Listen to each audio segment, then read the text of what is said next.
The US's relationship with the Soviet Union was on bad terms after the end of World War II. In 1949, NATO, including the US, pledged mutual self-defense in case of an attack by the Soviet Union. This aggravated the Soviet Union, leading to a hatred and a dispute over who was to blame for World War II. The US's relationship with Cuba prior to the missile crisis was good. The US controlled 90% of Cuba's telephone and electrical services. The US also controlled around 50% of Cuba's railways. The United States of America also possessed around 40% of the Cuban sugar plantations, which was the Cubans' main source of income. This allowed for many trade transactions between the United States of America and Cuba. In 1953, Nikita Khrushchev became the first secretary of the Soviet Communist Party. In 1957, Khrushchev has missiles capable of reaching the US and targeting and destroying many cities. In 1959, there's a revolution in Cuba, and Fidel Castro takes over. Relations between the United States and Cuba deteriorate very quickly. With Castro in power, the Cuban government takes over 70,000 acres of land owned by the United States sugarcane companies. Eisenhower responded by stopping importation of sugar from Cuba.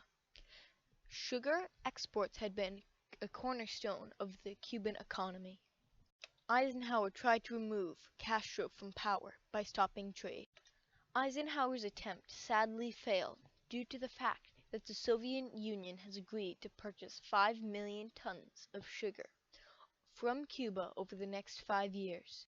Both Castro and Khrushchev are invited to a UN meeting in New York, and there they form an alliance against the United States of America. Both the United States of America and Cuba prepare for military confrontment. This means that the relationship between Cuba and the United States could come to war. The Soviet Union plans a series of nuclear tests, and the US cuts off trade with Cuba. Cuban exiles, with US support, try to overthrow Castro and retake the country. Sunday morning, October 14th. A clear sky, perfect for a U-2 spy plane to take pictures.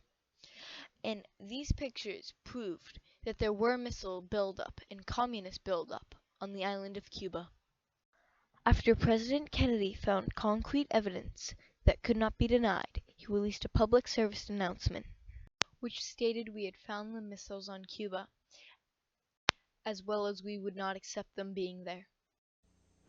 Good evening, my fellow citizens. This government, as promised, has maintained the closest surveillance of the Soviet military buildup on the island of Cuba. Within the past week, unmistakable evidence has established the fact that a series of offensive missile sites is now in preparation on that imprisoned island. The purpose of these bases can be none other than to provide a nuclear strike capability against the Western Hemisphere.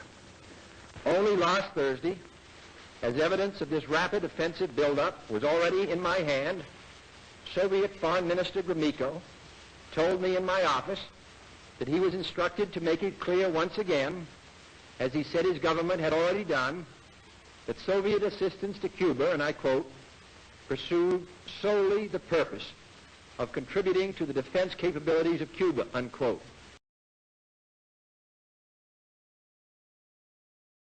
The evidence that President Kennedy is talking about is photographic evidence taken by the U-2 plane on October 13th.